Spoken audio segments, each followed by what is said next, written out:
Ang kwentong ito ay hango sa totoong buhay. Karanasan ito ni Francis. Taong 1970, Santa Ana, Cagayan.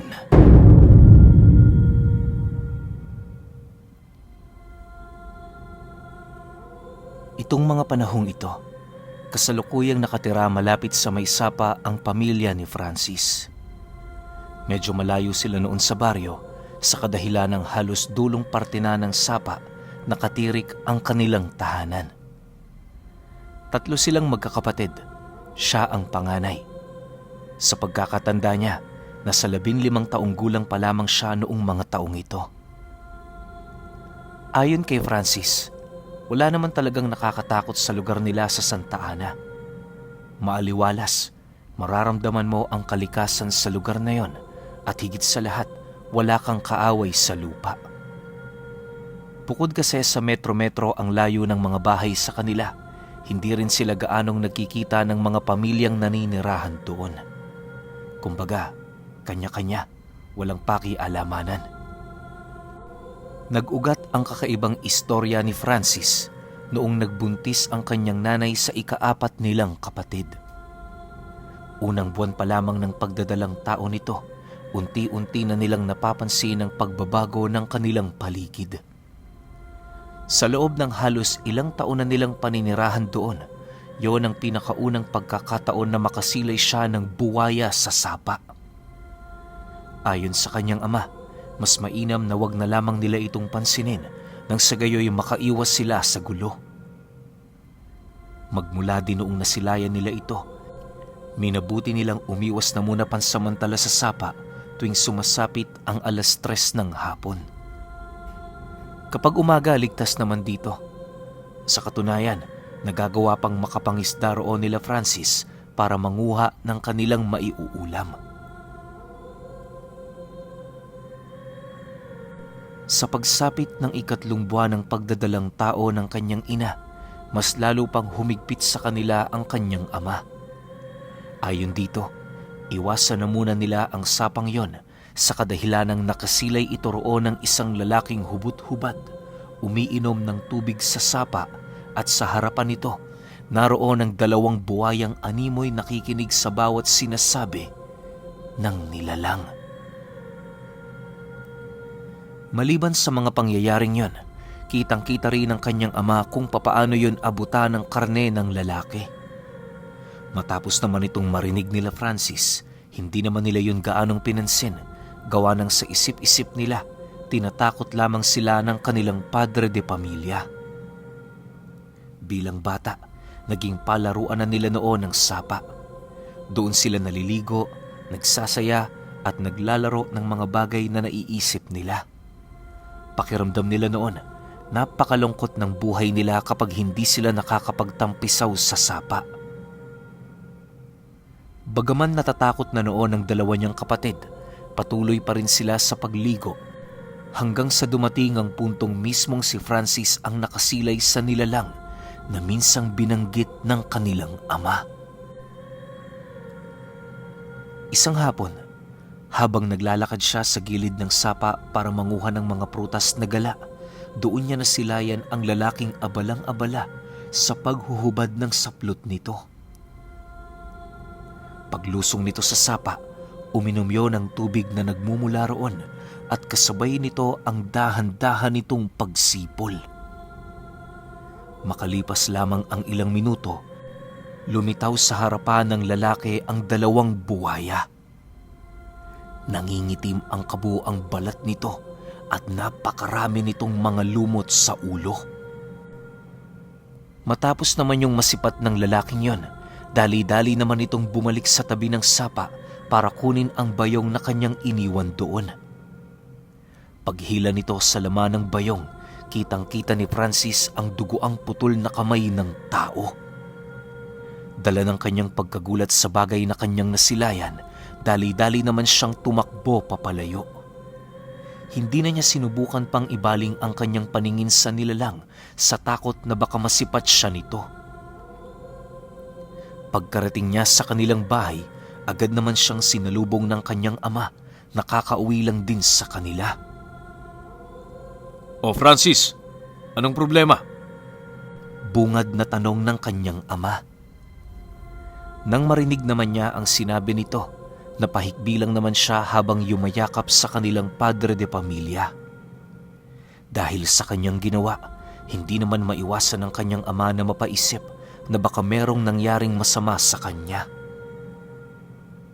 Maya-maya pa, pagpasok nila sa loob ng kanilang bahay, doon inilahad ni Francis sa kanilang ama ang tungkol sa nilalang na kanyang nakita.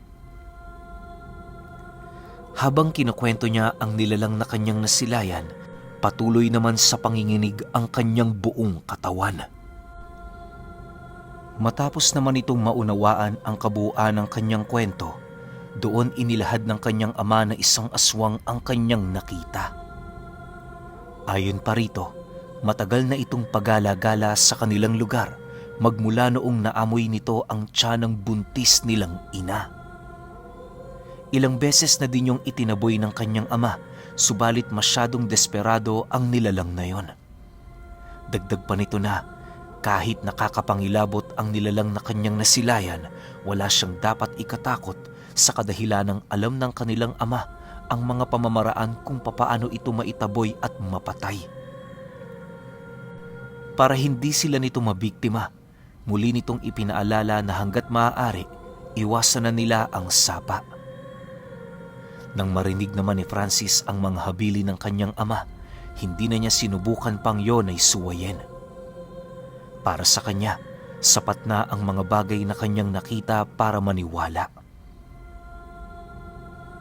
Makalipas lamang ang ilang araw, dahil sa pang-uudyok ng mga kapatid niyang maligo sa sapa, napilitan na naman siyang magtampisaw doon. Habang nagsasaya sila sa mababaw na parte nito, panay naman ang kanyang ginagawang pagmamasid sa paligid.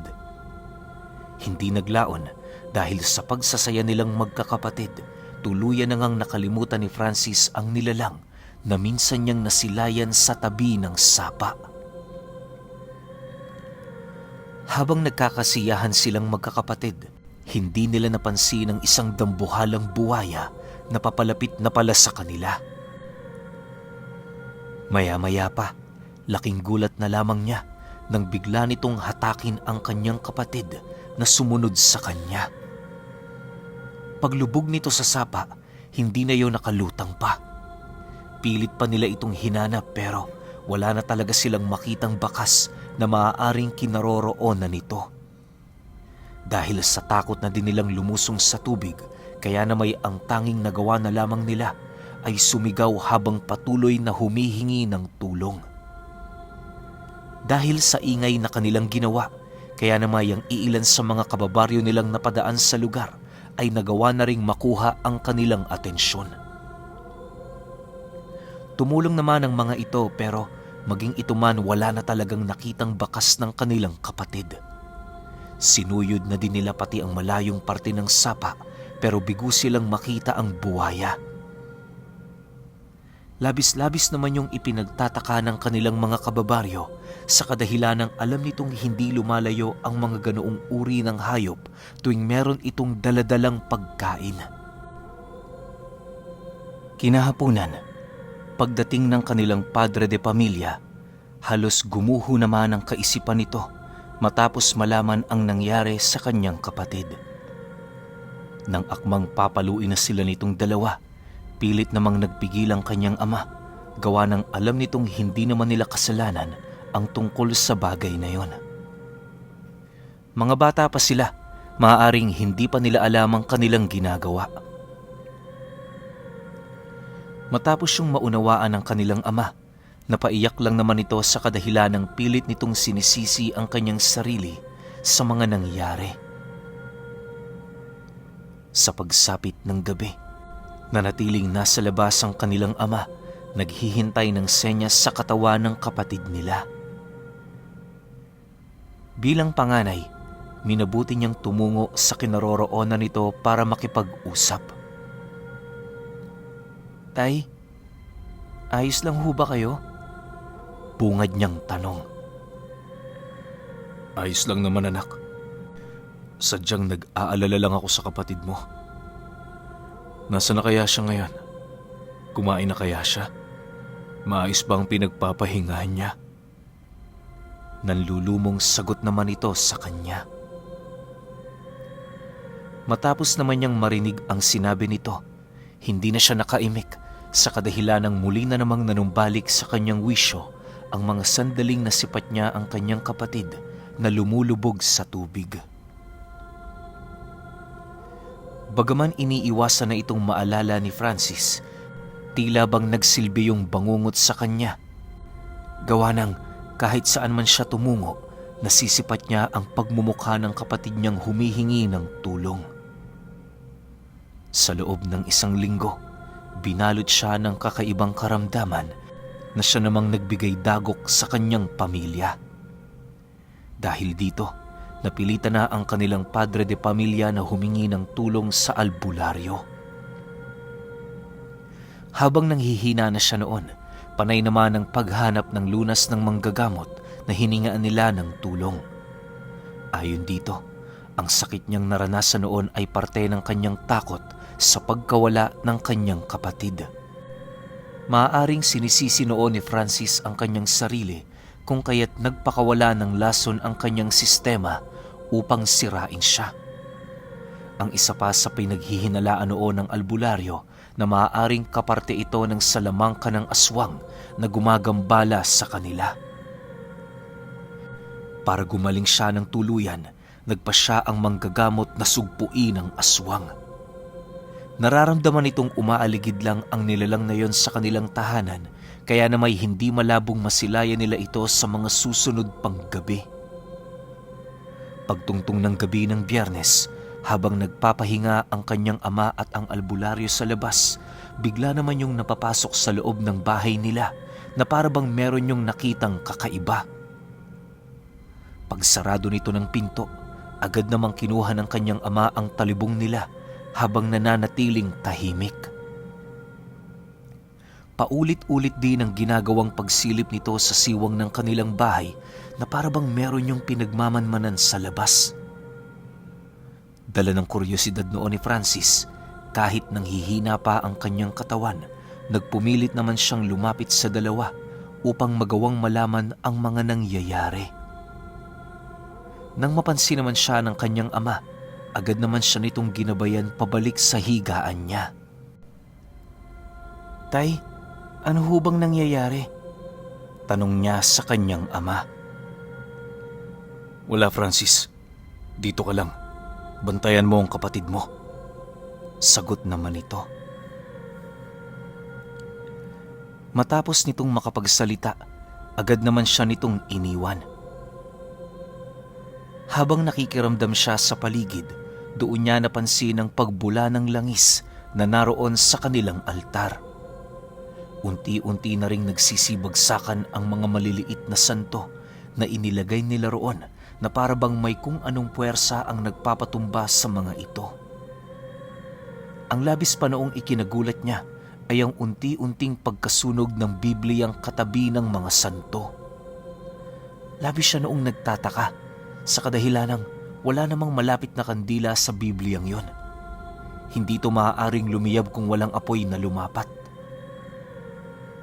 Dahil sa mga pangyayari, sinubukan niya pa ring ipagpatuloy ang kanyang pagmamatsyag. Sa paglalim pa ng gabi, may mga pag-uungol na ng baboy siyang naririnig. Hindi naglaon, naramdaman niya ang paglapit nito sa pundasyon ng kanilang bahay at ang dahan-dahan nitong pagsuwag habang umuungol. Nang marinig naman yon ng kanyang ama, dali-dali naman itong pumunta sa silid niya at kasabay nito ang kanyang pagbuhos nito ng asin sa papag ng bahay nila. Panay din ang ginagawang pagtaga ng tatay niya sa pundasyon ng kanilang bahay na para bang tinatakot ang mga nilalang na nasa labas. Dahil sa ginawa nito, mas lalo namang nakaramdam ng kaba at takot silang magkapatid. Sa mga sandaling yon, wala silang ibang ginagawa kundi ang mapayakap ng mahigpit sa kanilang mga unan habang patuloy na nakikiramdam. Maya-maya pa, Sa pag-atungal ng isang kakaibang nilalang sa labas ng bahay nila, doon na nila hindi napigilang mapasigaw. Ang nararamdaman niyang sakit sa ulo noon ay bigla na lamang naglaho dahil sa pagbalot ng takot sa kanyang katawan. Walang sabi-sabi, agad naman niyang pinuntahan ang kanyang ama na kasalukuyan ding nagbabantay sa entradang pinto ng bahay nila. Pagdating niya roon, tumambad sa kanya ang kanyang ina na animoy namimilipit sa sakit ng katawan nito. Matapos niyang masaksihan ang pangyayaring yon, mas lalo pang tumindi ang kanyang pagkabahala. Halos hindi na niya mawari kung ano ang kanyang gagawin dahil sa tindi ng tensyon sa paligid. Lumipas pa ang ilang minuto, doon na nila naramdaman ang pag-uga ng kanilang tahanan. Maya't maya na din ang pagrinig nila ng mga pabulong na pag-aangil na ayon sa kanyang ama, isang panlilinlang ng mga aswang. Naniniwala kasi ang albularyo nitong hiningian ng tulong na kapag pabulong na ang huni ng isang aswang, ibig sabihin nito napakalapit na lamang nito sa kanilang kinaroroonan. Sa pagpapatuloy ng kanilang pagramdam, may mga anino na silang nasisilayan sa paligid. Marami na rin silang naririnig na kakaibang kaluskos sa bubong ng kanilang bahay. Indikasyon na meron doong mga nilalang na nagpupumilit lumikha ng butas. Matapos naman yung mapagtanto ng albularyo, dahan-dahan itong kinuha ang medalyon ng San Benito na nakasuksok sa kanyang bulsa na halos ilang pulgada ang kapal. Paghalik ng albularyo sa medalyong yon, taimtim itong nagsambit ng mga buhay na kataga at kasabay nito ang pag-ihip nito sa kanyang palad, sabay bato nito sa bubong ng bahay nila Francis. Matapos itong gawin ng matanda, rinig na rinig nila ang pagsigawan ng mga nilalang habang pilit bumababa. Ang iilan sa mga ito, animoy nagmistulang mga bagay na nahulog sa bubong ng kanilang bahay. Dahil sa mga nangyari, inakala nilang lulubayan na sila ng mga nilalang kung kaya't doon na sila unti-unting nagpakakampante. Habang lumalaganap ang katahimikan sa buong paligid, bigla naman nilang nasipat ang albularyong mabilisang tumayo na para bang meron itong dinadakip na kung anong bagay sa itaas ng kanyang nanay. Pagsilay nila rito, bumungad sa kanila ang gahiblang dila ng aswang na hawak-hawak ng albularyo. Kaya nila ito nagawang masilayan sa kadahilan ng habang hawak-hawak ito ng matanda, pilit yung hinihila pabalik ng aswang na naroon sa bubong nila. Maya-maya pa, napasigaw na lamang ang nilalang na yon at kasabay nito ang pagtulo ng napakarami nitong laway sa dila na hawak-hawak ng matanda. Subalit, kahit anong gawin ng aswang, hindi yun sapat para makatakas sa kamay ng manggagamot. Nahuli rin kita. Anong akala mo, makakasalisi ka? Hindi mo magagawa sa akin yan, iho. Papunta ka pa lang, pabalik na ako. Kung tuso ka, mas tuso ako sa'yo. Wika ng matanda. Matapos nitong makapagsalita, dahan-dahan naman itong inilapat sa dila ng aswang ang San Benito habang tinatanong yun ang, Mamili ka. Puputulin kong dila mo o lalasunin kong buong katawan mo? Sigurado naman ako, alinmang sa dalawang yan ang piliin mo, hindi magiging maganda ang kalalabasan yan para sa'yo. Nang marinig naman yon ng aswang, mas lalo pa itong nagpumiglas na para bang desididong-desidido talaga itong makatakas sa kamay ng matanda. Hindi naglaon, matapos lumapat ang medalyon ng San Benito sa dila nito, wala na yung nagawa kundi ang sumigaw habang pilit na pinuputol ang kanyang dila sa pamamagitan ng matutulis niyang kuko. Nang magawa na yung maisakatuparan ng aswang, agad naman yung tumalon patungo sa kanilang bakuran kung saan rinig na rinig nila ang pag-angil nito. Dahil sa alam na ng matandang nanghihina na yon ng husto, kaya na may agad naman itong inabisuhan ng kanyang ama na sumunod. Paglabas nilang dalawa, nasipat nila ang aswang na pilit hinihila ng mga alaga nitong buwaya. Dala ng galit ng kanyang ama, agad naman yung sumugod at walang habas na pinagtatataga ang mga nilalang na yon. Kahit ang mga buwayang may tangan sa nilalang, hindi rin ito pinaligtas. Bago pa man yun makaapak sa tubig, pira-piraso na ang mga galamay nito. Pinili ng kanyang amang buhay ng 2 buwaya sa paniniwalang nasa loob ng katawan nito ang bangkay ng anak niya. Matapos niyang mapaslang ang mga nilalang na yon, agad namang kinaladkad ng albularyo ang aswang sa pamamagitan ng mga lubid na ginagamit ng ama ni Francis sa mga nagdaan nilang alagang baboy. Sa pagbalik nila sa bakuran, inilapat ng albularyo ang medalyon ng San Benito sa katawan ng aswang. Dahil sa ginawa nito, kaya na may naparalisa ang buong katawan ng nilalang na yon. Wala na yung nagawa kundi ang umangil habang humihingi sa kanila ng tulong. Doon na din nanumbalik ang orihinal nitong anyo na animoy paraan ito para siya ay kaawaan ng matanda.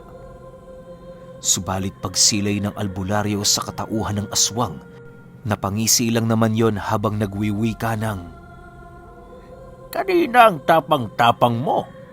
Ngayon para kang uhuging batang humihingi ng tulong. Anong akala mo maawa kami sa'yo? Hindi sa pamamagitan ng pag-iyak mahuhusgahan mo ang iyong kasalanan. Alam mo sa iyong sarili, isa lang ang pupuntahan ng mga bagay na iyong ginawa. Magpakalalaki ka. Harapin mo ang iyong parusa. Matapos itong sambiti ng matanda, hindi na yon nakapagpigil, kaya na may buong galit nitong itinarak sa hita ng nilalang ang hawak-hawak nitong sundang.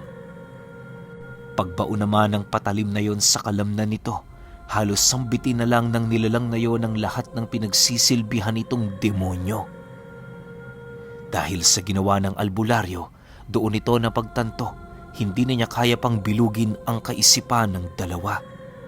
Amoy na amoy ng aswang ang namumutawing galit ng mga ito sa kanya, kaya na may hindi na nito gaano pang nasisilayan ang kaligtasan ng kanyang buhay. Habang abala sa pagdidiskarne ang ama ni Francis sa 2 buwaya, nagsasaya naman ang albularyo sa pagpaparusa sa nilalang na yon. Lahat ng maisip nitong gawin, walang habas nitong isinasakatuparan sa aswang. Sa sobrang tindi ng parusa nitong ginawa, halos para ng manhid ang nilalang na yon.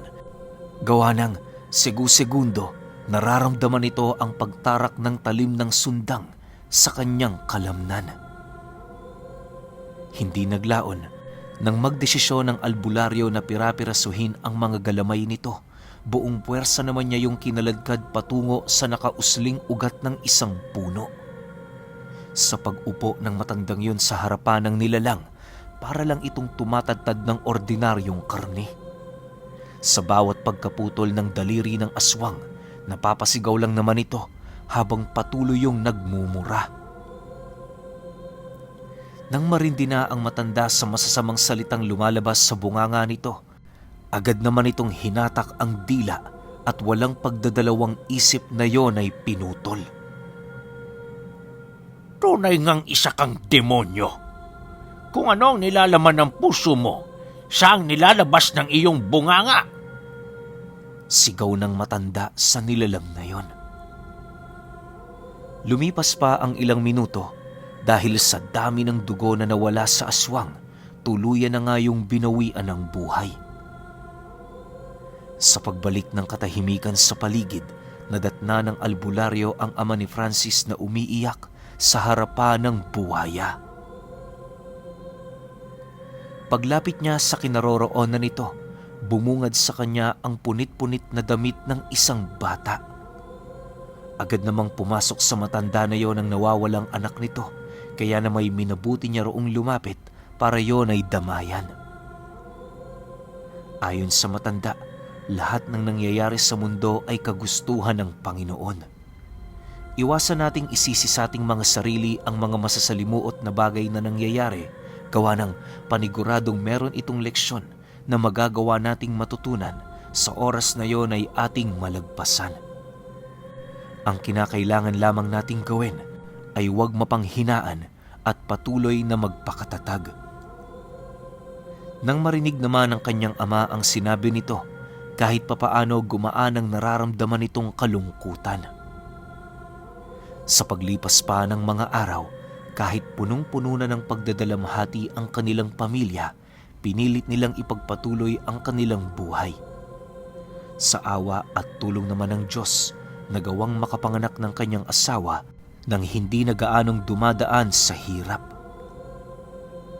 Magmula noon, wala na silang napansing kakaiba sa tahanan nila. Hindi na rin sinubukan ng kanilang mga magulang na gumawa ng panibagong supling sa takot na baka maulit na naman ang pangyayari. Pero alam niyo ba, kahit nagkaedad na itong si Francis at nagkaroon na ng masayang pamilya, patuloy pa ring sariwa sa kanya ang mga sandaling nakita niya ang kanyang kapatid na nilapa ng buwaya. Pero ang talagang tumatak sa alaala niyang yon ay yung minsan niyang nasipat, yung napakahusay na estilo ng albularyo na halik sa medalyon ng San Benito.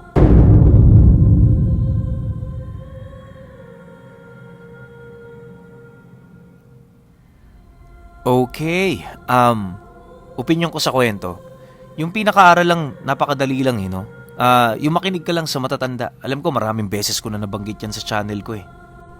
Yung kapag may sinabi sa'yo, wala namang masama kung susundin mo, di ba? Kaso nga lang, sa estado nila Francis, silang magkakapatid, siguro sobrang bata pa. Kaya hindi nila ininda kung ano man yung pagbabawal ng ama niya. Tsaka, ang gusto lang ng magkakapatid kasi, makapaglaro nga sa sapa di ba? Nalulungkot sila kapag hindi sila nakakapaglaro doon. Tapos doon naman sa estilo ng albularyo, sobrang angas nun, sobrang galing nun. Yung hahalikan mo yung medalyon mo. Ako ginagawa ko pa yun Lalo na kapag kakain o bago matulog, yun, ginagawa ko siya. Lalo na nung bata ako, talagang solid yun. Tapos kinakausap ko pa yun bago ako matulog. Kaya talagang paniwalang-paniwala ako sa kwento na to, lalo na dun sa ginawang milagro ng San Benito. Pero kayo, kung may opinion kayo sa kwentong ito, comment nyo lang sa baba. Yun lang. Hanggang sa susunod na kwento. Salamat.